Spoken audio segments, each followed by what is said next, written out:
Ça, c'est la suite céleste de Pierre, un très bon ami à moi que j'ai rencontré il y a 10 ans sur les bancs de la fac. Quel est l'impact de ce logement atypique sur sa qualité de vie de prof de PS? Quelles sont les étapes qui ont jalonné son projet? Quelles sont les galères qu'il a rencontrées? Et surtout, combien cet appartement lui rapporte aujourd'hui? On va tout te dévoiler dans cette nouvelle vidéo YouTube.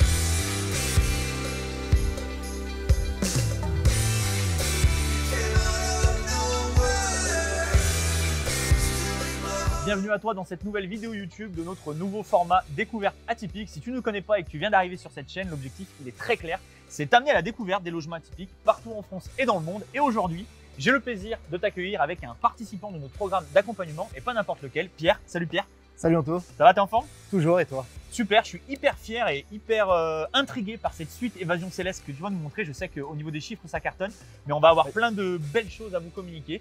Donc bah écoutez, c'est parti, let's go, on vous embarque avec nous dans cette suite Évasion Céleste. Allez, c'est parti.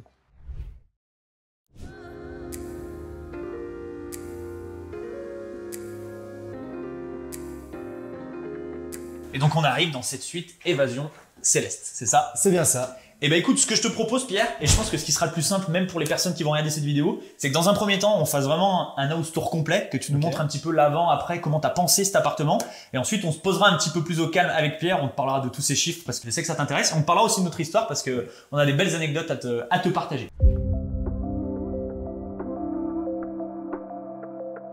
Donc quand on arrive dans cette suite Évasion Céleste, Pierre, explique-nous un petit peu au niveau de l'entrée, comment tu as pensé les choses? Est-ce que c'était comme ça? Est-ce que tu as cassé certaines choses, certains éléments? Alors c'est vrai qu'avant on entrait, c'était un peu ce même style de pièce avec une cuisine d'angle et ici une espèce de store en fait qui cachait vraiment la vue. Donc la cuisine était ici? En fait la cuisine était ici, donc en angle, elle venait se terminer là. Nous ce qu'on a fait c'est qu'on a cassé en fait, c'était un meuble de cuisine, on l'a totalement enlevé. On a remplacé par une petite cloison simple avec un rajout de mur pour garder un petit peu d'intimité malgré tout. Délimiter un petit peu les espaces. Délimiter aussi l'espace, mais surtout, en fait, il y a une grande fenêtre avec beaucoup de luminosité et on trouvait vraiment dommage de cacher en fait ça. Donc on voulait tout de suite avoir une belle luminosité, une belle entrée. Donc là déjà, tu as restructuré un petit peu au niveau des espaces. Voilà, c'est ça. Tout de suite, mon regard se porte un petit peu sur les différents éléments de l'entrée. Bon bah déjà, on voit qu'il y a un petit livret qui fait plaisir pour accueillir les voyageurs. C'est ça. C'est bête, mais ça fait toujours son petit effet. T'as mis quelques petites rubriques aussi, c'est ce que je vois en dessous. Oui, bah c'est la passion pour le sport, je vois. Oui, bah c'est à l'occasion de la Coupe du Monde, c'est des choses qui sont restées, quelques informations. Déjà une petite touche, effectivement, la petite note d'accueil, la petite fleur un peu bohème. Et bah, on est sur l'Évasion Céleste, donc ça me semblait une petite... On va en parler après, pourquoi tu es parti sur ce thème. Mais... Non, mais je trouve intéressant parce que ça peut paraître être des petits détails, mais ces petits détails, les uns à la suite des autres, c'est ce qui fait aussi qu'aujourd'hui, tu arrives à bien fonctionner. Donc je pense que c'est important d'en parler. On voit que c'est fonctionnel, donc on arrive, on a tout de suite le petit porte-manteau. Voilà. Et ensuite, parlons un petit peu de ce placard qui est, je pense, central au niveau de l'appartement. Alors, notamment dans son automatisation, puisqu'en fait, c'est tout le placard réservé uniquement au personnel de ménage. Donc en fait, on va y retrouver toutes les petites provisions, les produits de ménage. On peut l'ouvrir, ça t'embête pour voir un petit peu ce que ça donne? Pas de souci, pas de souci. Donc en fait, on a un petit peu modifié un meuble. Donc ça, c'est accessible uniquement pour ton personnel de ménage. Voilà, les voyageurs n'y ont pas accès. Non, il y a une clé qu'il n'y a que moi et le service de ménage. Donc en fait, on y retrouve très simple, tes jeux de draps, les serviettes. On voit ici que c'est en pleine rotation. Ça, c'était jeu aussi au niveau du café, du thé. Voilà. Et moi, mon attention, elle s'est tout de suite portée sur là ces petits entre guillemets chocolats, les Toblerone et les Kinder. Ça, c'est quoi? C'est des upsells pour les clients ou non? C'est des choses que tu mets à l'accueil pour. Non, c'est des petits cadeaux en fait que le service de ménage intègre. Bon voilà, passer un petit moment. Cadeau de bienvenue. Voilà, la petite friandise du matin, la petite friandise dans la balnéo, dans le filet, on en parlera plus tard. Mais voilà, je trouvais que ça rajoute le petit côté gourmand, on va dire. Pour continuer. Ok, excellent. Et ça, c'est quelque chose que tu as pensé au moment avec les plans de l'archi, etc., d'intégrer en fait un placard technique pour le personnel de ménage. En fait, le but de l'entrée, c'était de permettre aux visiteurs d'entrer, de pouvoir laisser ses bagages et tout ici, de rien emmener dans le reste de l'appartement. Oui, parce que là, potentiellement, ils ont la place pour mettre une petite valise ici. Voilà, c'est ça. Et notion d'automatisation, des rentabilités, etc. Nous, on a modifié un meuble. On verra que rien que ça, déjà, la petite étagère, c'est une grosse optimisation, puisqu'en fait, c'est le reste du plan de travail de cuisine qu'on a réutilisé. Donc, optimisation des coûts. Voilà, c'est ça. On savait pas quoi faire. C'était un plan de travail de 4 mètres. Ça rentrait pile poil dans l'espace. On l'a réutilisé. Donc ça nous fait nos petites étagères, un petit peu de Non, mais c'est hyper fonctionnel, hein. Franchement, ça fonctionne bien. Le placard pour le personnel de ménage, ton petit porte-manteau ici. C'est ça. Franchement, rien à redire. Et ensuite, quelque chose qui est hyper sympa, que tu as mis en place également, c'est ce petit, on va l'appeler livre d'or 3.0. Oui, voilà. Pareil, c'est toi qui as eu l'idée, explique-moi un petit peu. En fait, derrière, il y a tout ce qui est tableau électrique. Et c'est vrai que c'était un petit peu dommage de le laisser apparent, de mettre un rideau ou de le mettre un tableau. Et on avait eu l'idée voilà, de pouvoir permettre aux gens de soit mettre des petites affiches type ici, le règlement d'utilisation, et en fait, plutôt que de poinçonner des choses avec des punaises, on s'est dit pourquoi pas laisser les gens écrire un petit mot. C'est cool parce que je trouve que ça met les voyageurs dans une belle énergie. Quand tu rentres, tu vois, et que tu vois qu'entre guillemets, il y a des gens avant toi qui sont passés et qui ont bien aimé, ça te met dans un mood un petit peu positif. C'est ça, c'est qu'on peut pas tricher là-dessus. C'est pas comme sur une application ou autre, voilà. Là, c'est directement écrit. Je trouve que c'était sympa. Ils arrivent. Ça dissimule en plus le. Ah oui, ça dissimule parfaitement. C'est fixe. On a l'entrée, le petit mot de l'accueil, en fait, mon accueil à moi, et l'accueil en fait de tous les autres visiteurs. T'en profites pour mettre quelques petites règles d'utilisation du filet qu'il y a dans la pièce principale. Donc voilà. Non, excellent. Donc ça, c'est pour l'entrée. C'est ça. En gros. Là, Ensuite, ce que je te propose, c'est qu'on continue un petit peu et que tu nous embarques sur la suite de l'appartement avec la cuisine. Donc là, pareil. Est-ce que c'était comme ça? Est-ce qu'il y a eu des changements? Explique-nous un petit peu, on va dire, l'histoire de cette cuisine et de cet espace de l'appartement. Alors de mémoire, c'est vrai qu'on l'a vraiment changé puisque c'était des meubles qui étaient un peu dans leur jus.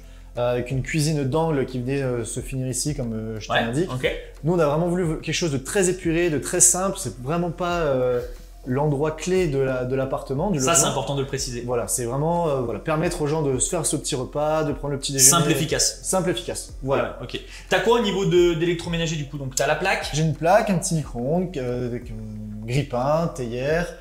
Si on veut faire du thé en plus, un petit frigo mais vraiment très très simple, et ça se limite en fait à ça. Vraiment du très fonctionnel. Nous après. Et de ton retour d'expérience avec les voyageurs aujourd'hui, ça suffit? T'as des retours sur le fait qu'il manque des choses dans la cuisine ou pas? Non, honnêtement, ça leur convient parfaitement. Souvent, en termes de budget, t'as une idée? Parce qu'on nous pose souvent nous la question avec Alex, les gens se posent des questions sur les différents postes sur lesquels accentuer, on pourra en parler tout à l'heure dans la partie plus interview. Mais voilà, t'as mis un gros budget sur cette cuisine ou non, pas du tout. Moi, ma limite c'était 1 500 € et je suis en dessous des 1 500, je suis à peu près à 1 300, 1 400. Vraiment efficace. Oui, voilà.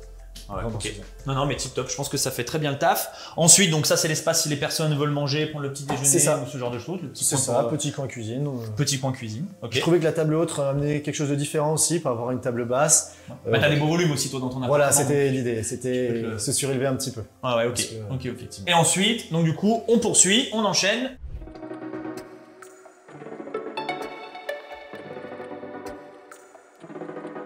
Et donc au niveau de cette salle de bain, Pierre, montre-nous un petit peu. On va peut-être pas rentrer à deux dans la salle de bain parce que ça risque de faire un petit peu beaucoup. Mais moi j'avais visité l'appartement quand même à l'époque. Au tout début, je crois pas que c'était exactement dans cette configuration-là. Alors pas du tout. En fait, c'était une cabine de douche posée. Donc c'était une cabine. Ouais, c'était une cabine de douche qui était posée, qu'on a dû ressortir. D'ailleurs, grand moment aussi on pourra en discuter dans les petites anecdotes. Mais attends, vas-y, raconte-nous, moi ça m'intéresse au cas où. C'est quoi l'anecdote avec la. En fait, c'était une cabine avec massage, etc. Donc on s'était posé la question de la garder parce que justement c'était intéressant ce côté-là. Sauf qu'en fait c'était vraiment un peu vieillot, on va dire. Un peu cheap le rendu. Et on a cherché à la revendre parce que optimisation complète. Et la personne est venue et ça rentrait pas du tout dans sa voiture. Donc on s'est retrouvé pendant 2 heures avec mon père à démonter vis par vis toute cette cabine de douche pour qu'elle rentre dans la voiture de l'autre. Ok, je comprends. Et voilà. Mais ça l'a fait. Oui, ça l'a fait, il a récupéré, mais bon, on s'est dit, pour une douche, on s'est posé un peu la question du temps gagné perdu. Mais du coup, voilà, cette douche, on la voulait très très claire parce que c'est un espace quand même assez restreint, mais tout en gardant un petit peu, en ouvrant la porte. On voulait quelque chose de très simple, donc on a mis du carrelage partout, un peu brillant pour que ça rajoute de la luminosité. Tu remercieras aussi ton ami par rapport au carrelage. Yes. Mais voilà. Et on a surtout le grand miroir. C'est ce que j'allais dire, un énorme miroir du coup dans cette salle de bain qui fait son petit effet. C'est ça. Qui est rétroéclairé, j'imagine. Ah bien sûr, on peut l'allumer. Ok. Voilà. Ok, excellent. Et changer différents types de couleurs, ce qui peut toujours amener une ambiance. Surtout que si on est ici, si on veut éteindre, tu vois, quand tu allumes, l'effet doit être sympa, j'imagine, un petit peu. C'est celle du bas. Voilà. Donc en fait, on a un petit effet. Ça peut jouer sur. Si on joue un petit peu sur les couleurs, un peu plus. Ouais, bien sûr. Et t'as intégré le WC à l'intérieur de la salle d'eau. Voilà, c'est ça. Alors, la question se posait idéalement à la base sur le fait de garder ou pas le toilette parce que c'était 2 pièces séparées. Ouais. Mais en fait, en termes d'esthétique, c'était quand même beaucoup plus sympa de tout rassembler, de garder un petit peu quelque chose de sympa. Et aussi pouvoir avoir un espace en fait suffisant ici. Sinon, on était sur quelque chose de très resserré, que ce soit dans la salle de bain ou dans le toilette, aucun confort. On perd un peu en intimité, mais en termes de confort, on est quand même beaucoup plus important ici. Et ça reste une toilette privative, on peut fermer la clé. Il y a un petit, un petit plan, une petite démarcation, qui permet de séparer les 2 espaces. Et on est, Bon, c'est très excellent. Très bien, non, mais c'est bien pensé, c'est réussi encore une fois. Donc bravo. Elle est canon cette salle de bain. Et maintenant, je pense que ce qui va intéresser quand même la plupart des gens, parce que là on a parlé de l'entrée, on y est allé crescendo, mais toute la valeur et tout ce qui fait qu'aujourd'hui ton logement en est là où il en est, notamment en termes de résultats. C'est surtout, on va dire, la pièce de nuit, que ce soit la chambre et les différents éléments que tu as pu y mettre à l'intérieur. Donc on va détailler tout ça ensemble. Ah bah allons-y.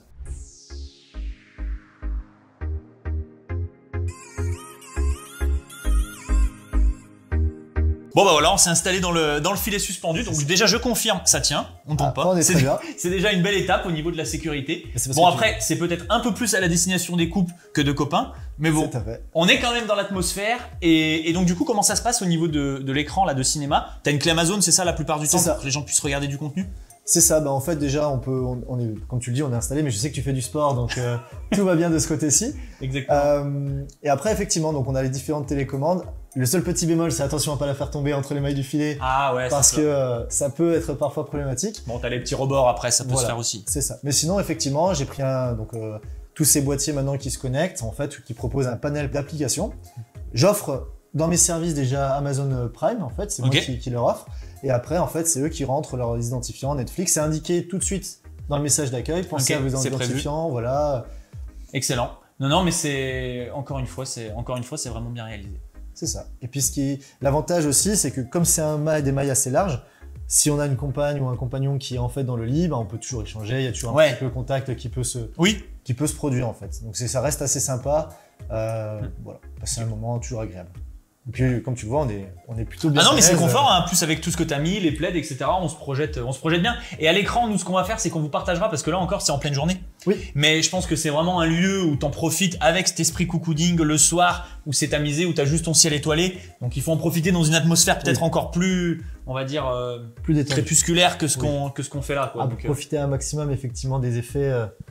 Je te confirme de ce que la pièce a à offrir, quoi. Tout à fait. Bon bah excellent, on va peut-être redescendre et puis poursuivre sur la fin. Bon bah on a fait un bon petit tour de l'appartement, là ça y est. Ça y est, on a fait le tour. Tu vois, je parlais tout à l'heure de trio gagnant, mais je pense que c'est vraiment ça et moi je m'en rends compte vraiment en vivant un petit peu l'expérience que les voyageurs vivent à l'intérieur de ton logement. C'est vraiment l'écran de cinéma, la balnéothérapie et le filet suspendu. Et c'est ça qui crée vraiment la distinction de ton appart. Et j'ai même envie de dire peut-être quatrième aussi, point, avec le petit ciel étoilé. Avec le ciel étoilé. Écoute, est-ce qu'il y a des choses que tu voulais rajouter, toi, en tout cas sur l'appartement, ou est-ce qu'on a fait un tour qui me semble quand même assez bien complet? Non, dernier petit point à rajouter peut-être et qui fait souvent aussi plaisir aux voyageurs, en fait, c'est cette couleur rouge qu'on distingue, qui est un petit peu atypique aussi. C'est pas c'est une petite touche de la. Oui, au-delà des éléments que tu as pu mettre en place, il y a aussi au niveau du choix on va dire des couleurs et de l'atmosphère que tu vas créer. Il y a eu un parti pris aussi qui a été créé. Voilà, c'est ça. Plusieurs possibilités. Et c'est vrai que c'est quelque chose qui revient beaucoup, qui surprend les hommes comme les femmes. Et du coup, c'est agréable. T'as des retours là-dessus? Ouais, c'est ça. Okay. Bah écoute, moi ce que je te propose maintenant qu'on a compris, je pense, vraiment les tenants et les aboutissants de ton projet, c'est qu'on se pose un petit peu, qu'on parle chiffres, parce que ça, je sais que ça va en intéresser plus d'un, qu'on raconte aussi un petit peu notre histoire, parce que encore une fois, je le disais au début de la vidéo, mais je pense qu'on a des belles anecdotes à partager. Donc c'est parti, let's go, on attaque avec cette deuxième partie. On enchaîne.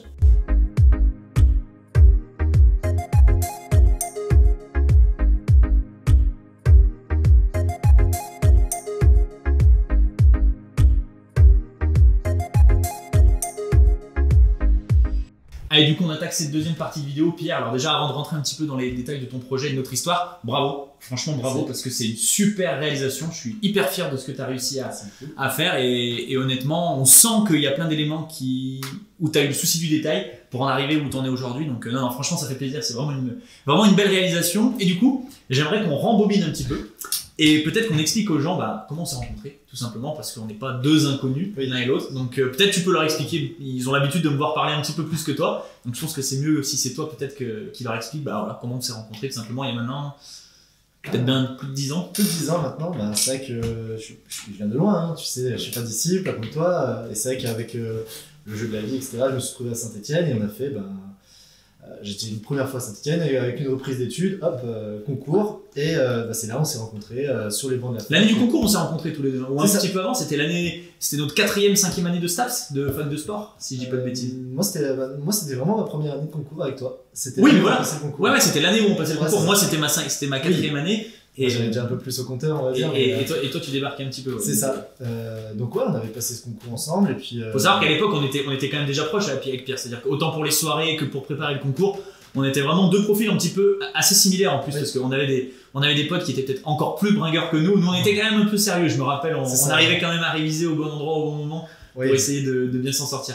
Oui, on s'est un peu hébergé l'un l'autre quand il fallait. Exactement. Bah ouais, ça c'est l'autre. Tu me tends la perche, mais c'est vrai que c'est l'autre anecdote qui est quand même folle. C'est que, en fait, moi à l'époque on était à la fac, ou plutôt pas on était à la fac, à l'époque on a eu le concours et on démarrait à être prof. Moi j'ai tout de suite embrayé dans l'immobilier, c'est vrai que j'ai mis le pied à l'étrier tout de suite. Et j'avais notamment acheté mon premier immeuble, un immeuble de 5 appartements. Et ce qui est fou, c'est que mon premier locataire, t'as été le deuxième presque locataire de toute ma vie, parce que le premier locataire c'était un petit appartement que j'avais acheté et il y avait une association à l'intérieur. Mais le deuxième, donc j'avais acheté un immeuble de 5 apparts. Et t'as été le premier locataire que j'ai trouvé à l'intérieur de cet immeuble, donc c'est quand même une histoire de fou. C'est ça, c'était après mes 2 ans sur Paris, quand je suis entré, j'ai retrouvé un appartement et je crois qu'on était en train de manger les tapas. Tu me dis, bah tiens, justement, j'ai un appart. C'est vrai que c'était dans un bar à tapas. Voilà, on l'a visité, enfin je l'ai visité avec toi et je me rappelle, les premiers bricolages que j'ai fait, c'était. On avait posé le parquet et Pierre m'avait aidé à poser le parquet dans mon immeuble, dans cet appart, donc c'est quand même. C'est quand même fou. T'étais resté combien de temps? 1 an, 2 ans? 1 an et demi, 2 ans, parce qu'en fait il y a eu la première année, ensuite il y a eu le Covid, où on reviendra dessus parce qu'on a continué d'être en contact malgré le Covid.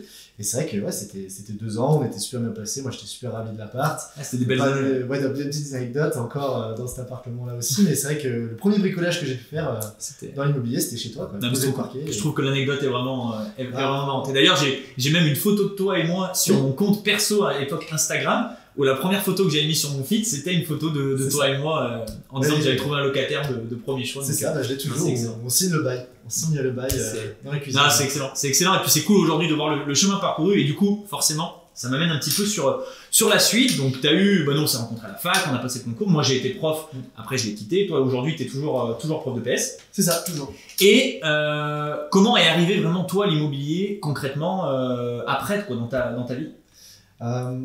Eh bien, en fait, à force d'être locataire, il y a eu, j'avais envie d'avoir mon propre bien, et même si j'étais très très bien chez toi, il n'y a pas de souci. Non, mais tu m'as fait une affidélité, tu peux le dire. Mais du coup, après, tu lançais les premières formations pour trouver ses premiers logements et notamment sa résidence principale. Moi, j'ai utilisé cette première formation ensemble pendant le Covid. Où je te l'ai attesté. Oui, toi t'es arrivé à l'époque de l'ancienne version de Mon Plan Immo, avant qu'on se digitalise, où on était encore les gens un peu sur le terrain et dans notre région. Où on avait fait nous des vidéos sur Zoom, c'était la grande mode à ce moment-là, où du coup on a fait pas mal de choses, la fiscalité, etc. Et dès la fin du Covid, c'était parti. Je me rappelle, j'avais dû faire une 14 ou 15 visites. Je me rappellerai même. Donc c'est 2021, quelque chose comme ça. C'est ça, après Covid. Achat de la résidence principale et quasiment dans le même temps, je me rappelle, on était chez toi, chez tes parents. Dans la piscine, je dis là, il faut que j'y aille. J'ai un autre rendez-vous immobilier pour un appartement. Parce que donc du coup, la première étape, ça a été, parce que là, on peut se poser la question. Cette suite céleste, c'est pas ton premier appart. Non. Ton premier, t'es passé à l'action sur une résidence principale déjà. Tout à fait. Ok. J'avais fait ma résidence principale. On s'était lancé sur un autre projet aussi. Là, tu m'avais même un peu réfréné en me disant Pierre, fais peut-être les choses l'une après l'autre. Et c'était tout à fait bon parce que du coup, j'ai vraiment pu prendre le temps sur ma résidence principale et faire un beau projet. Et maintenant, ça fait 3-4 ans. Il y aura une belle plus-value certainement à la clé sur la résidence principale. Parce que je me rappelle un petit peu, j'étais allé aussi, ça a été bien fait. C'est vrai qu'on avait déjà beaucoup travaillé ensemble. L'avantage d'être aussi proches, etc., c'est qu'on avait contre-visité des appartements ensemble. Tu me donnais toujours ton avis, tu m'as jamais dit oui ou non, tu me laissais toujours entièreté de la décision, ça c'était très important pour toi et j'avais apprécié aussi ça, cette honnêteté.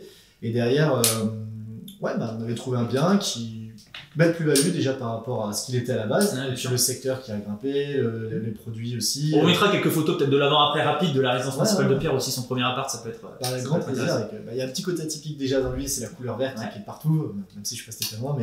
Non mais voilà, donc du coup 2021, premier appart, résidence principale. Donc ça c'est fait. C'est ça. Et ensuite, vas-y, explique-nous un petit peu la suite aussi, comment ça s'est enchaîné. Et bien après, la vie fait son cours, mine de rien, on pense à d'autres choses, il y a d'autres projets.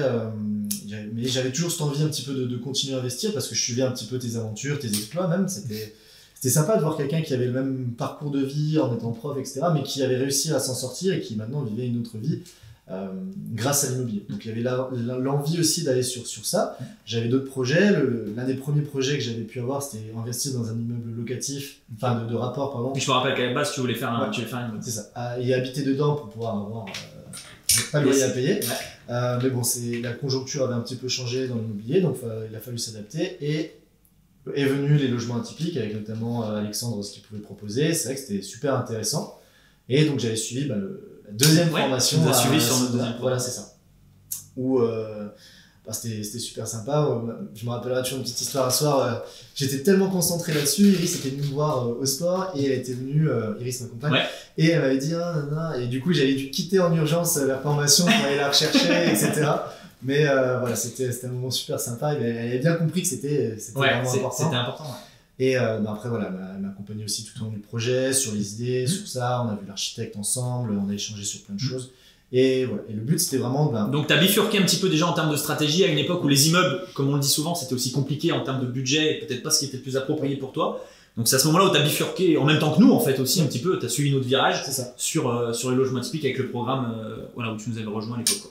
Bah, c'est ça, puisque en fait je voulais avoir pas de l'argent de poche, mais vraiment pouvoir profiter de la vie, donc avoir C'est quoi l'objectif? Voilà, déjà franchement je pense que c'est important que les gens se projettent un peu, tu vois, parce que quand on se lance dans des projets IMO, bah, y a des galères, il y a des choses qui sont compliquées, tu vas nous parler après de tes inquiétudes, mais toi ton moteur, ton objectif qui t'a motivé à te lancer dans l'immobilier, c'était quoi en fait exactement? Bah, c'était avoir au-delà déjà avoir un premier complément de revenu, puisque voilà, on a un salaire qu'on a. Tu avais une idée tu saurais le quantifier de combien t'espérais? Tu voulais 200 €, 250 €, 600 €, 800 €, tu vois? Au-dessus de 500 €. Entre 500 et 600 € vraiment pour pouvoir me dire si j'ai envie de faire ça, je peux faire ça. Voilà, pas me prendre la tête. C'est un peu comme moi à l'époque, hein, je pense que toi tu le vis encore et moi je l'avais vraiment connu, où on n'est pas malheureux, on a une belle qualité de vie quand on est prof, mais souvent il nous manque un petit peu de pépette quoi. C'est vrai que le désavantage des vacances avec tout le monde, les prix, etc. Bon bah c'est pas facile là de me dire bah voilà, je peux en fait me dire ok, on y va, il y a pas de problème, c'est facile, c'est faisable. C'est faisable à la différence d'avant. Donc ça c'était la vraie volonté. Donc du coup la stratégie aussi immobilière n'était pas la même. Je pouvais pas être simplement dans la location simple, il fallait pouvoir dégager du cash flow, une grosse rentabilité. Et l'atypique rentrait vraiment dans ça avec la formation, tout ce qu'on a pu voir. Le fait d'avoir un petit budget aussi. C'est ça. Et j'aimerais te poser une question un petit peu différente aussi, parce que je sais que sur la location courte durée, la location courte durée atypique c'est rentable, il n'y a pas de débat, on va en parler. Tu en as un très bel exemple, mais ça peut faire peur. On peut avoir des doutes, des inquiétudes, des craintes. Est-ce que tu t'es lancé, tu étais déjà hyper serein? Est-ce que tu avais des doutes? Si c'est le cas, dis-nous un petit peu, parce que je sais que tu peux avoir aussi parfois un petit peu un tempérament anxieux ou tu vois, à te poser certaines questions. Et je pense qu'encore une fois, tu vas pouvoir aider plus d'une personne à peut-être créer certains déclics. C'est vrai qu'il y a plein de craintes. Hein. Comme tu l'as dit, je suis quelqu'un de plutôt qui réfléchit beaucoup et notamment beaucoup trop à tous les risques qui peuvent arriver. Et en fait, ça crée une barrière où on n'ose pas. Et il y a aussi le taux de remplissage. Peur de pas remplir, donc déjà, voilà, ça c'était un truc qui faisait peur. C'est ça. Les avis, parce que aussi les avis négatifs, comment gérer tout ça. Et après, il y avait plein de choses, le ménage, la détérioration possible aussi, puisque quand on a un locataire qui est là pendant un long séjour, bon bah, on a une caution déjà. Enfin, il y a plein de choses, il y a des systèmes qui. Bah justement, tu vois, moi la question que j'ai envie de te poser aussi par rapport à ça, c'est donc là, c'est toutes les craintes et les doutes que tu peux avoir. Et franchement, c'est des craintes et des doutes qu'on partage tous, j'ai envie de dire, quand on n'a pas fait de la location courte durée ou quand on a envie de se lancer dedans, encore plus avec l'atypique. Tout simplement, qu'est-ce qui a fait que malgré ces craintes et ces doutes, tu as pu aller de l'avant, passer à l'action et réussir à faire ce super projet aujourd'hui? Déjà, il y avait l'assurance entre guillemets de la formation que j'ai pu suivre, parce que c'est vrai que les connaissances qui étaient déjà celles de l'ERP mais que j'ai pu réutiliser avec d'autres choses, l'encadrement aussi, puisque dans la formation on était quand même bien aidé, bien suivi. Il y avait l'encadrement de la formation, des artisans, puisque j'avais une équipe d'artisans qui était vraiment avec Teddy, on en a déjà parlé, Teddy Avivar qui m'a parlé de toute son équipe et qui du coup m'encourageait. Un espace familial aussi super agréable, avec ma mère qui m'a aidé, mon père qui est venu faire des travaux avec moi, qui m'a refait l'électricité, enfin voilà. Et puis franchement c'était super agréable de pouvoir passer des moments entre guillemets en famille dans quelque chose. Ouais, c'est une aventure. Ouais, c'est une aventure. Presque une aventure humaine, ce que je dis souvent. C'est ça, puis ma compagne, enfin il y avait plein de choses, des amis qui sont toujours un peu curieux, et en fait c'est plein d'énergie qui aide à avancer. Ouais, donc d'un côté, on va dire les connaissances, l'accompagnement et le fait d'être rassuré de ce point de vue-là, et de l'autre, un entourage solide aussi, avec compagne, famille, amis, qui ont pu te pousser un peu l'avant sur ce... C'est ça. Et puis le modèle, enfin on voit que le modèle a marché, donc pourquoi ça marcherait pas pour moi? En fait, on sait déjà que si on met les bons ingrédients, je suis très scolaire, un peu comme toi, si on suit la recette, il n'y a pas de raison que ça marche pas. Non, mais c'est sûr. Voilà. Bon, en tout cas, c'est excellent parce que je pense qu'on voit que tu t'es quand même vraiment sorti de ta zone de confort. Je pense que c'était pas quelque chose de naturel forcément en toi, tu vois, et tu as été capable d'aller chercher, donc c'est cool, c'est intéressant de voir ça. Je te propose qu'on se recentre un peu sur l'appart, sur la suite Évasion Céleste maintenant, qui intéresse la plupart des gens qui vont nous regarder. Comment tu as trouvé cet appartement déjà? Démarrons par le commencement.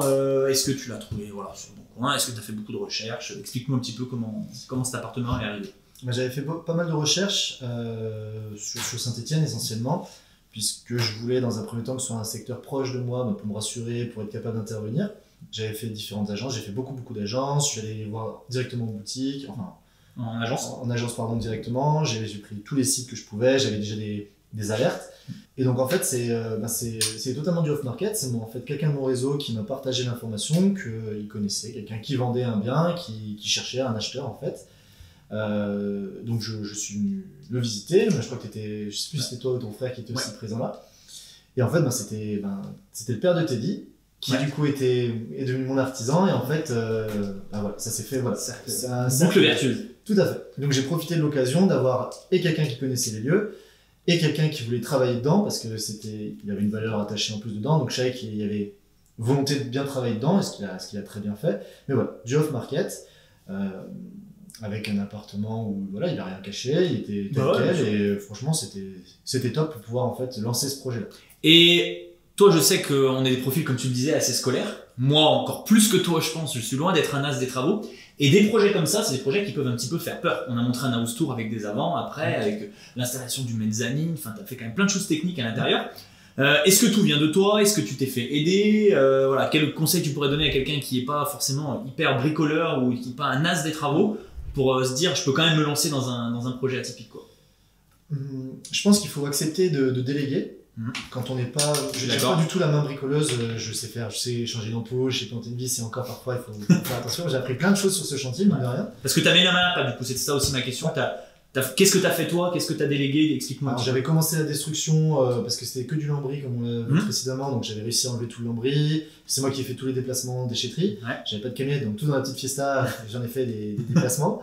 Mais voilà, toute la partie un peu démolition. Chercher ensuite tout ce qui était matériel, donc le carrelage.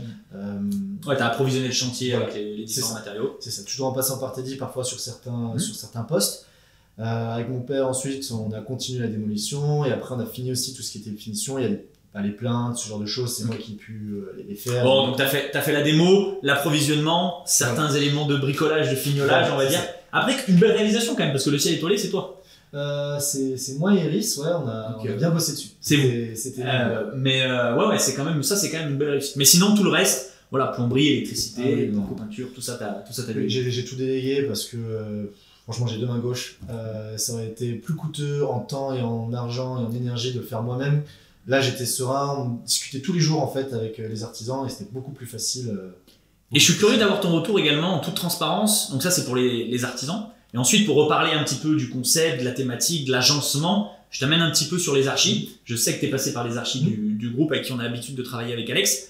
Marie et Nat, qu'est-ce que tu en as pensé? Est-ce que ça t'a apparu être une vraie plus-value qui t'a permis de te guider dans le logement? Ou peut-être par moments un peu déçu, ça peut arriver aussi. Qu'est-ce que tu as pensé de leur aide au sein de ton logement et du développement de ton projet?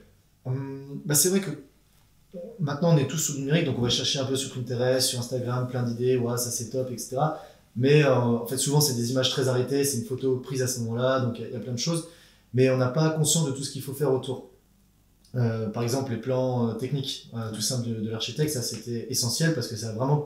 Donc les plans techniques, pour recadrer pour les gens, voilà. Il y a les plans 2D, c'est des plans qui sont couchés où tu as le visuel de ton appartement.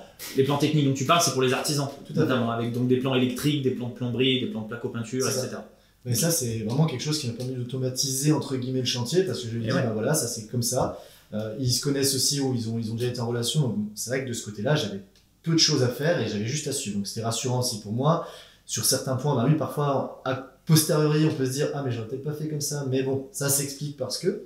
Mais après, c'est vrai que dans le concept, ça permettait d'avoir des idées auxquelles j'aurais pas pensé. Par exemple, la lumière, la peinture rouge du mur, moi, personnellement, j'aurais mis du blanc, par exemple. Et en fait, ça a enlevé du cachet.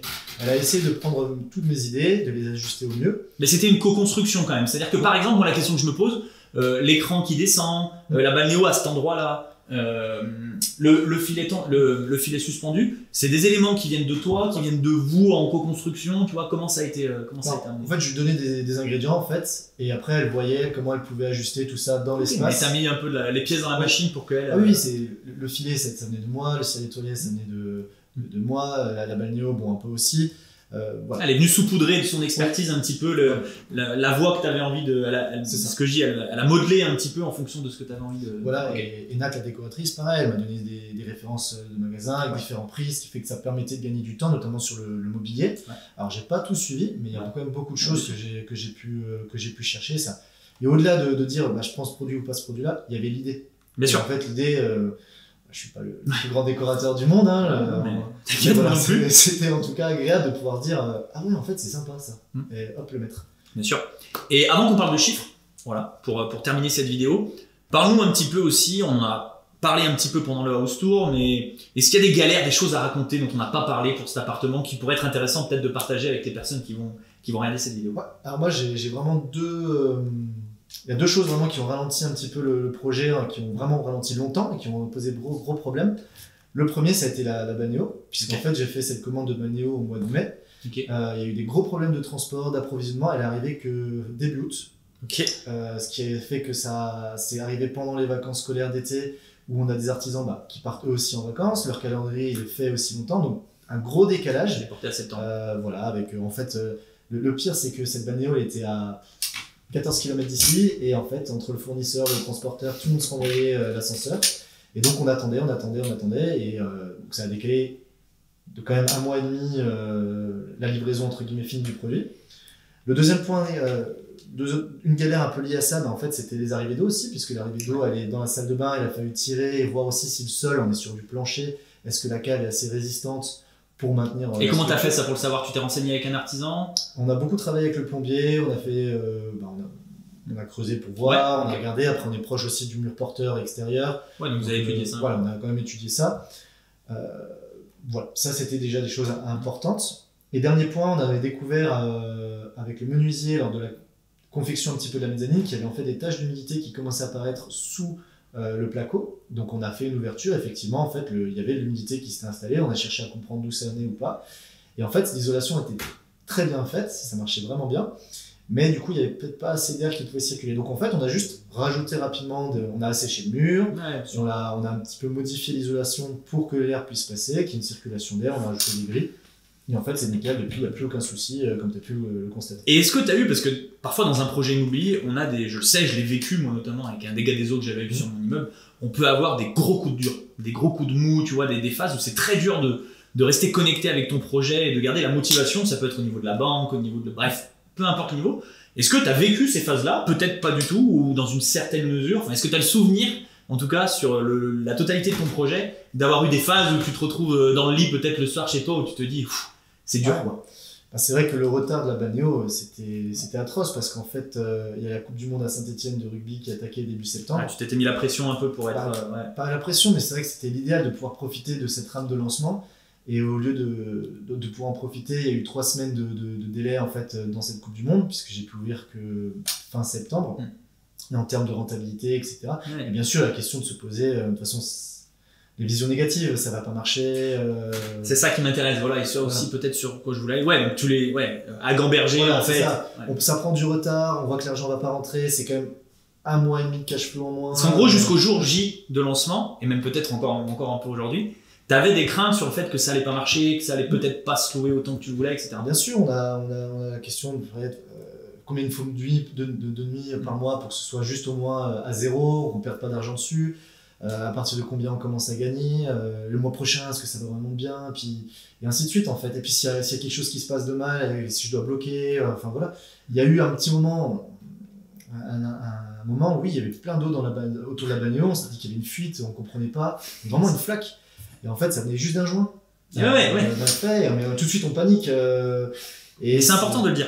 Je vois très bien ce que tu veux dire. Des fois, on se fait une montagne, et c'est important aussi avec l'expérience, je pense, de relativiser, de prendre un petit peu de la hauteur. Et en fait, au plus, t'es habitué à gérer un petit peu ce genre de problème, et au plus, ça va être un petit peu plus sympa. C'est ça. Et puis le fait de suivre les vidéos d'Alexandre qui parle aussi lui, de ses petits soucis à droite à gauche, je me dis ah ok, lui il a résolu ça comme ça. Et tu vois les gens vivre les mêmes galères que toi, plus ou moins grosses.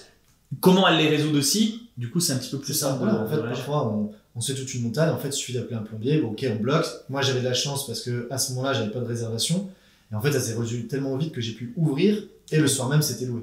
Donc non mais top. Voilà. Et dernière question qui m'est venue en tête pendant l'interview, là, avant qu'on parle des chiffres, rapidement, c'est, on n'a pas du tout parlé de personnel de ménage, d'automatisation, etc. Aujourd'hui, peut-être fais-nous un petit topo, parce que toi t'es prof, donc je veux dire, même si on a un peu de temps quand on est prof, les gens nous charrient souvent là-dessus, mais on a quand même des choses à s'occuper. Donc comment tu fais, parce que j'imagine que tu passes pas tous les jours dans le logement, comment tu as automatisé voilà, ménage et tes process pour gérer tout ça? Alors en fait c'est vrai que comme je travaille à Lyon, je peux pas du tout intervenir dans la journée s'il y a un manque ou quelque chose, donc en fait j'ai sollicité un service de ménage, j'avais discuté avec Alexandre, voir ce que lui proposait, et je me suis rapproché de son service de ménage. On a discuté, il est venu visiter, on a échangé sur le budget, sur ce qui était attendu en fait, et depuis ça se passe très bien. Alors bien sûr il y a toujours des choses à... donc c'est avec Yassir, c'est Yassir Ménage. Et avec Yassir, en fait, parfois on corrige, on ajuste en fait la demande. Sur un appartement comme ça, pour que les gens se rendent compte, et je sais qu'ils sont curieux des chiffres, c'est comme Alex, donc c'est une vingtaine d'euros pour faire le ménage sur cet appartement. C'est ça, en fait, il fait 20 € la nuitée, une fois par mois, voilà, il fait un ménage un peu plus poussé. On échange beaucoup par WhatsApp, ce qui permet d'avoir beaucoup d'activités aussi lorsqu'il y a un souci, peut-être un comportement inapproprié. C'est un petit peu d'homme de main aussi, c'est-à-dire de visu sur le logement quand t'es pas là, quoi. Tout à fait. Dans le système des applications numériques, en fait, il faut un retour visuel avant-après, souvent pour dire, bah oui, mais c'était déjà comme ça avant. Et en fait, Yassir me permet d'avoir cette sécurité-là, de me dire, ben oui, là, aujourd'hui, il y a eu ça, tiens, je t'envoie la photo, fais remonter l'information. Donc ça, c'est pour le ménage. Et ensuite, est-ce que toi, t'envoies des messages tous les jours? Est-ce que les réservations, Airbnb, Booking, explique-nous un petit peu comment ça se passe. Comme dans la formation, c'était plutôt bien présenté, il y a eu donc le Channel Manager. C'est un logiciel incontournable parce que pour moi, ça vraiment ça. Tu t'en rends compte aussi aujourd'hui de l'importance de ce Channel Manager au quotidien. Le fait d'avoir tout qui est automatisé dans la réservation, hop, il y a une réservation de fait, je reçois un avertissement, mon message automatique s'envoie, ma boîte à clés connectée est reliée au Channel Manager qui du coup envoie un message qui intègre le code. En fait, il y a parfois des petits retards ou autres, donc j'ai besoin de participer, mais en fait, j'ai vraiment pas besoin de tout. Il y a parfois des gens à qui je n'ai pas besoin de parler, puisqu'en fait, l'automatisation proposée par le Channel Manager, les messages, etc., me permettent de laisser en totale autonomie le voyageur, le ménage, le départ, l'arrivée. Et objectivement, c'est peut-être difficile à quantifier, mais tu dirais que c'est hyper gérable en parallèle de ton activité, que c'est compliqué, que c'est l'horreur. Tu vois, combien de temps peut-être, si tu arrives à le timer par semaine, ça te prend de devoir gérer peut-être ton logement? Je pense que c'est hyper intéressant pour les gens qui débutent et qui ont envie de se lancer un petit peu comme nous et qui ont une activité en parallèle. Au début, avec le stress, j'ai passé beaucoup plus de temps que maintenant. C'est vrai qu'avant, j'ai passé chaque vendredi, je revenais l'après-midi après mon travail. Je passais 1 heure ou 2, je remettais, je vais corriger ça, etc. Il faut quand même le préciser, c'est-à-dire que dans la période où toi tu considérais être le plus présent pour ton logement, ça représentait quand même 1 fois par semaine. Oui, en gros. C'est vrai. Donc, non, mais c'est important de le mettre en perspective. La difficulté que j'ai par exemple à l'heure actuelle avec le départ, par contre, c'est que souvent c'est aux alentours de 11h midi, je suis encore en classe avec mes élèves. S'ils se sont réveillés un peu tard, en fait le code s'arrête à 11h pile et à 11h05 ils m'appellent alors que je suis en classe, bonjour, on n'arrive pas à remettre la clé. Donc voilà, mais ça prend 5-10, c'est deux SMS par jour, quelques précisions parfois par message Airbnb. Vidéoprojecteur, 2-3 conneries. Voilà, c'est ça. Une fois, bien sûr parfois on m'appelle, j'arrive pas à faire ci, j'arrive pas à faire ça, bon. J'arrive, et en fait, bien souvent, je suis dans la voiture, j'ai descendu la rue, mais pardon, on n'avait pas vu la vidéo, et c'est réglé. Dans tous les cas, c'est gérable. Voilà, tout à fait. Donc tu dirais que ça se complète complètement avec ton activité aujourd'hui, c'est complètement gérable d'avoir ce logement et avec ton activité. Surtout avec Yassir, je peux partir en vacances de manière assez sereine, je suis à distance, mais je sais que j'ai pas besoin d'intervenir dans la minute. Excellent. Ça nous amène, tout ça, c'était OK, à parler tout simplement des chiffres, du concret, vraiment, parce que c'est ce qui va le plus parler aux gens sur ce que tu as réalisé.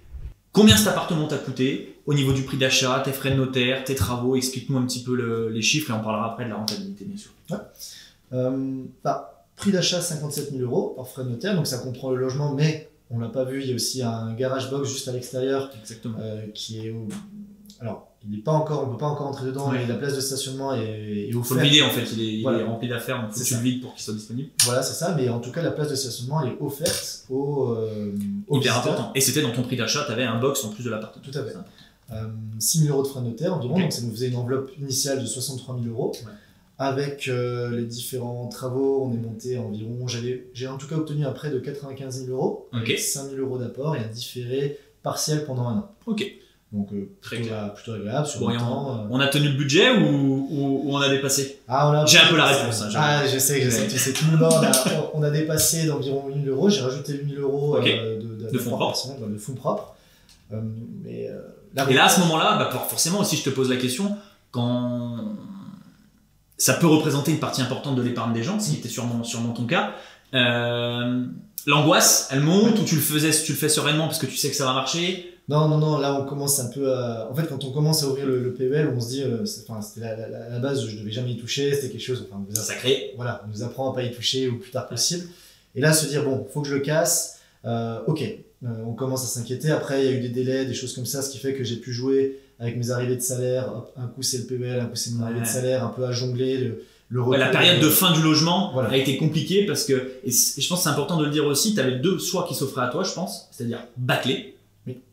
Ce qui aurait pu être une possibilité que tu empruntes, il y en a qui font ce choix-là. Quand je dis bâcler, c'est on n'a pas le budget, donc on fait pas certaines choses, on fait peut-être pas le filet suspendu ou certaines choses comme ça. Ou alors, serrer un petit peu la ceinture, serrer les dents, ce que tu as fait, et trouver des solutions, et au final, pour souvent avoir les efforts qui sont récompensés. Effectivement, en fait, surtout on priorise. En fait, on va chercher à prioriser qu'est-ce qui est essentiel pour mon logement. Tu l'as dit, le filet, j'ai enlevé un peu d'argent sur un poste, peut-être sur de la décoration dans un premier temps. Et j'ai accentué sur ça pour l'avoir. Ok, ça c'est en place. Et petit à petit, c'est vrai que le premier mois de lancement, je venais rajouter un peu chaque semaine la petite décoration de plus, le petit ustensile, le petit chose. Voilà, c'est ça. Mais l'essentiel était là pour permettre déjà la mise en location du bien. Et donc du coup, avec ce que tu as rajouté, ça fait 103 000 € si je dis pas de bêtises. C'est ça. De budget total. Voilà, tout fini. Maintenant l'après. Explique-nous, parce que là aussi c'est hyper haletant et grisant. Je sais ce que c'est cette phase de lancement. Elle est stressante, mais tu publies sur Airbnb, tu publies sur Booking. Comment ça se passe? Est-ce que ça mord à l'hameçon? Est-ce que c'est compliqué? Et après, on va parler bien sûr des chiffres. C'est vrai qu'on attend un petit peu, on le met en place, tout de suite on est un peu accro à voir, est-ce qu'on va avoir tout de suite une téléphone qui s'actualise toutes les 2 secondes. C'est ça, on regarde, est-ce que j'ai bien tout mis, on fait des tests aussi, on envoie des amis pour voir si tout fonctionne correctement. Les premiers retours, la première cliente qui entre. Il t'a fallu combien de temps pour avoir ta première réservation? Tu t'en rappelles ou pas? Ça a été le premier jour où tu l'as mis sur les plateformes? Il a fallu attendre 2-3 jours? Il a fallu attendre quelques jours. Okay. Il a fallu attendre quelques jours, surtout c'était une voyageuse espagnole. Donc il y a eu un petit peu la barrière de la langue un petit peu à gérer. Espagnole venait à Saint-Étienne. Tout à fait, portugaise pardon. Portugaise. Et pareil, un petit truc avec le porte-clés. Des petits détails. Et dans la temporalité, on est quel moment là? Le premier mois de mise en location du coup, c'était septembre, fin septembre. Et voilà, au bout de 3-4 jours. Septembre 2023. Et vraiment, ce qui m'a rassuré, qui m'a fait vraiment très plaisir, c'est tout de suite un avis de 10 sur 10 sur Booking avec des retours. Ouais, de voir au-delà de l'aspect peut-être financier qu'il y a derrière, déjà dans un premier temps, voir que les premiers voyageurs, ils apprécient ton logement et ils passent un bon moment, quoi. C'est ça, il y avait tout de suite, il y a eu un retour très positif, et pas simplement, 10 étoiles, basta. Non, il y a eu un vrai message derrière, de bravo, de plein de choses.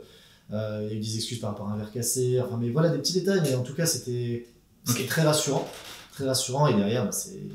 Et du coup, derrière, ça a enchaîné. Donc, raconte-nous la meilleure période. Donc, fin septembre, tu le lances. 3-4 jours, mais après, je sais que ça a été explosif, que ça a enchaîné. Sur les premiers mois, combien de taux de remplissage? Explique-nous un petit peu aussi. Je vais te poser les questions sur les tarifs après. Mais voilà, en taux de remplissage, déjà, qu'est-ce que ça donne depuis que tu as lancé le logement? Alors, on est allé vraiment crescendo. On a commencé donc au mois de octobre, on était à 75. Ensuite, on est monté à 80 au mois de novembre, 88 ou 90% au mois de décembre. Pareil en janvier. Okay. Au mois de février, 80% aussi. Excellent. Et là, déjà, on est au mois de mars, j'ai déjà plus de 50% environ de remplissage. Énorme. Et après, on sait que c'est presque à la nuitée, donc il y a des fois où il n'y a rien. Et je pense que c'est vraiment important de ne pas le banaliser, parce que ce genre de résultat, on peut penser que c'est facile, mais c'est vraiment issu, et on l'a vu avec House Tour et avec toutes les compétences que tu as pu mettre en place, d'un vrai travail derrière. Donc 80-85% ton moyen, et surtout, ton premier mois de location plein, c'était le mois d'octobre, on est d'accord? C'est ça. Et sur ça, tu as fait 70%, plus de 70% de remplissage direct. Ok, bon, ça déjà, bravo, hyper intéressant. Combien tu loues la semaine en moyenne pour une nuit, le week-end? Combien ça te génère brut en moyenne cet appartement? Et bien sûr, après, le cash flow et les différentes charges que tu peux avoir. Voilà, ça, je pense que pareil, ça intéresse fortement. Sur les mois, on était à 80-85%. Déjà en semaine, c'est toujours un petit peu moins cher que le week-end. On est un petit peu, voilà. Je sais que je mets un tarif brut hors taxe, Airbnb, hors taxe plateforme, hors taxe ménage, on est à 85 €. Donc si on rajoute un petit peu les frais. Tu vois plus de 100 € le voilà, on est à 100, 110. Et le week-end, on est à 100 €, plus après les taxes. Donc on arrive à 130 € pour le voyageur. Moi, je récupère 100 € dessus. On enlève les frais de manège, donc voilà, je me fais 80 € net dessus le week-end, un petit peu moins, 65-70 la semaine. Et sur donc un mois complet, en termes de chiffre brut, il y a une rentrée d'environ 2000 €. Et à l'heure actuelle, avec le différé, je récupère moi 1000 € de cash flow en ce moment. 1000 € net de cash flow. Et donc après différé, tu seras plus, j'imagine, à 700-800 €, c'est ça? C'est ça, 700, puisqu'il y aura un petit peu les impôts, enfin on va voir, c'est un petit peu la dernière part d'ombre, puisque ça va bientôt arriver. Mais en tout cas, avec l'augmentation, avec l'annulation du différé, lui on va être à peu près entre 700 et 800 € de... Donc déjà, encore une fois, bravo, hyper intéressant. Je pense que quand on arrive à avoir ce cash flow là, après la dure labeur, ça fait quand même plaisir. Est-ce que tu as des pistes d'amélioration, tu penses, sur ce logement? Est-ce que tu as atteint ton objectif? Est-ce que tu es dans l'objectif? Est-ce que tu penses que ton logement peut dégager encore plus de rentabilité? Si oui, est-ce que tu as des pistes? Parle-moi un petit peu de peut-être les mois à venir pour la suite Évasion Céleste. Je pense qu'il y a toujours des choses à faire parce que au bout d'un moment, ça va péricliter, donc il faut toujours être capable de proposer des choses en avance. Voilà, c'est ça. Donc déjà, continuer il y a des petits réaménagements à faire un petit peu, l'ajout d'une télévision. Tu fais les upsells ou pas? Tu as mis en place des upsells? Je commence. Pour l'instant, c'est plus presque... déjà, il y a un petit peu les chocolats, mais ça, c'est du cadeau. On a commencé un petit peu à mettre décoration, pétales de rose, etc. Mais pour des sommes très modestes. Pareil, je me fais très peu de marge. En fait, je me fais quasiment aucune marge, notamment sur, par exemple, une bouteille de champagne qui peut être un moment sympa. T'as bon cœur. Ouais, j'ai bon cœur. Un peu trop. En fait, je veux tellement que que les gens soient contents, mais ça part d'une bonne intention, bien sûr. J'ai peur presque encore de demander plus, alors qu'on sait très bien que les consommations, généralement, c'est un petit peu supérieur au prix du marché. Bien sûr. Il faut greffer un petit côté business à ton tempérament qui est hyper cool et qu'il faut garder. Mais je pense qu'il faut greffer une petite partie business. Et après, mon gros objectif, et c'est vrai que je ne suis pas du tout fort là-dessus, c'est tout ce qui est communication, Instagram, communication, tout ça, où je pourrais vraiment promouvoir beaucoup plus. Mais j'ai déjà du mal pour moi-même à être sur ces réseaux-là et aller au-delà sur le produit. Mais c'est vrai que c'est quelque chose qu'il faut que je cherche. Et après, on en a parlé, il y a plein d'idées, des box, des idées sympas. Des upsells à mettre en place. Voilà, on me demande beaucoup la question du petit déjeuner. Alors pour l'instant, c'est vrai que j'indique les boulangeries à proximité, mais pourquoi pas juste simplement se rapprocher d'une boulangerie, il y a un restaurant à côté, faire des petits partenariats. Moi comme je l'ai fait à la Cinéma Room, un partenariat avec un restaurateur et tout, ça peut être hyper intéressant. Voilà, tout à fait. Et je me proposer. Je te pose cette question parce que déjà les résultats sont hyper intéressants et c'est hyper attractif. Pour 103 000 € investis aujourd'hui, avoir 1000 € de cash flow net, même 700, une fois que tu auras le crédit qui va se débloquer, c'est énorme. Mais je pense que tu peux clairement aller titiller les 2500-3000 € avec les upsells que tu vas pouvoir mettre en place et avec les différents points qu'on a soulignés. Donc je pense que la suite Céleste a de beaux jours devant elle. Oui, faut que ça reste. On va créer un petit univers sympa et pas juste une simple étoile filante. On va rester un petit peu dans le monde des étoiles. Exactement. Mais voilà, c'est top. Et du coup, une question qui me tient également à cœur aussi parce que moi je l'ai vécu et je suis curieux d'avoir ton retour. Qu'est-ce que l'investissement immobilier et plus particulièrement ce logement atypique a changé dans ta vie, dans ton quotidien de prof de PS en fait, tout simplement? Un peu plus de sérénité. En fait, je dirais, on sait que déjà on sait faire des choses. En fait, on a su gérer la confiance en soi. Voilà, un peu plus de confiance, même si ça reste toujours relatif. Mais en tout cas, oui, ça permet de se dire, voilà, de toute façon, même s'il m'arrive quoi que ce soit, en fait, j'ai toujours ça. Et je sais que ça m'aidera toujours à avancer. Donc quand tu parles de sérénité, c'est de la sérénité psychologique et financière, d'avoir ce bon complément de revenu qui est là chaque mois. Et aujourd'hui, tu l'utilises comment ça? Parce que pareil, ça c'est une grande question, un grand mythe. Est-ce que tu crames tous les mois? Est-ce que tu te fais plaisir? Est-ce que tu pars en voyage? Est-ce que tu l'économises? C'est quoi ta vision un peu de l'utilisation de ce cash flow que tu arrives à dégager avec cet appartement? Alors il y a plusieurs points. Le premier point, c'est on est encore au début. Le but, c'est déjà rembourser la totalité de mon PEL pour réépargner au cas où il y a un autre coup dur. On en a pas parlé, mais ça c'est hyper intéressant parce que les 8000 €, les 6 ou 8000 € que tu as investis, tu les as récupérés aujourd'hui ou pas? Bientôt. Normalement, 6 mois-ci, ça fonctionne tout bon. On sera revenu exactement à ce que j'avais avant. Donc ça, c'est très positif. Donc t'es parti d'un compte de zéro pour l'amener à 6 ou 7000 € là aujourd'hui. C'est ça, exactement. Ouais. Je sais que je me suis déjà permis des petites vacances. Après, il y a se faire plaisir. Donc t'es parti t'as pu te payer des vacances grâce au cash flow de l'appartement. On l'a pas utilisé, mais une bonne partie, moi, ça m'a permis ça. Trop bien. Trop bien. y a toujours des petites choses, le petit restaurant, ouais, mais c'est important justement parce que moi je sais qu'à l'époque j'ai voulu investir en immobilier pour ça. On pense que c'est des petites choses, mais le petit resto, la petite sortie au ski, la petite journée en plus, etc. Et ça c'est intéressant. Et puis bon, bah, tout ce qui est, on est comme tout le monde, un petit peu Vinted. Ouais, bien sûr. Avant où là on hésitait. Pour les plaisirs. Voilà, pour les plaisirs. Pour les plaisirs. Non, mais ok, très clair. Et pareil, autre chose moi qui m'intéresse et qui me tient à cœur aussi forcément parce que bah, je sais que tu nous as fait confiance au travers du programme, au travers de l'accompagnement. Est-ce que tu aurais peut-être 2-3 éléments en tête en particulier qui t'ont vraiment aidé et tu as senti que ça t'a permis de passer à l'action sur ces logements atypiques au sein du programme? Oui, alors en fait, dans les deux formations, ce qui m'a beaucoup aidé, c'était allez, mais ça va le faire ou tu vois, la partie être rassuré. Oui, vraiment la partie être rassuré parce que on parle quand même de certaines sommes d'argent. C'est pas le billet de 10 € qu'on sort à la fin du mois ou autre. Là, on parle de quand même beaucoup plus. Et se dire, oui, en fait, la première pensée qu'on a, c'est mais si je me plante, j'ai plus rien, ou comment je vais rembourser toute ma vie, ou toute cette somme-là. Et en fait, se dire, mais regarde, là, t'as vérifié ça, oui, ça j'ai tout fait. Bon, bah, déjà, ça c'est top. J'ai une question à poser, j'ai la réponse. J'ai une réponse claire, j'ai pas une réponse approximative, voilà, sur la fiscalité, sur le rendement, sur le secteur, par exemple.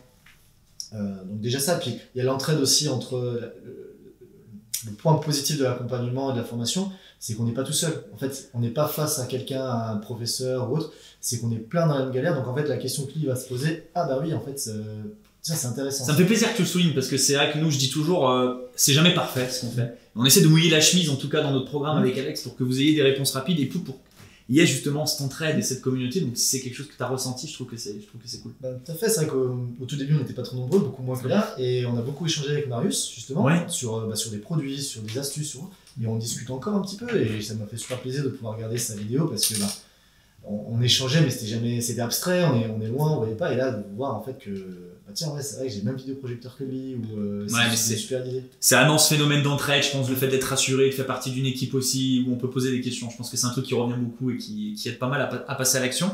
Et dernière question du jour, j'ai envie de te laisser un petit peu conclure. Quel conseil tu donnerais à quelqu'un qui est peut-être le toi d'il y a 2-3 ans ou une personne qui souhaite se lancer mais qui a énormément de craintes, d'inquiétudes? Ça serait quoi le conseil de Pierre pour pouvoir se lancer et réussir? De Pierre à Pierre, c'est accroche-toi, ça va le faire en fait. Ou prends les choses dans l'ordre, fais-toi confiance, pars pas dans tous les sens, ça sert à rien. Si tu suis le plan, ça va le faire. Plan d'action, focus et ça va aller.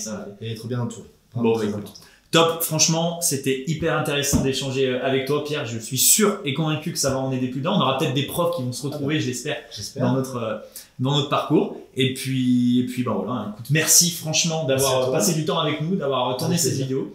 Et on va se retrouver prochainement pour de nouvelles aventures. Avec grand plaisir. Pour le prochain. Merci.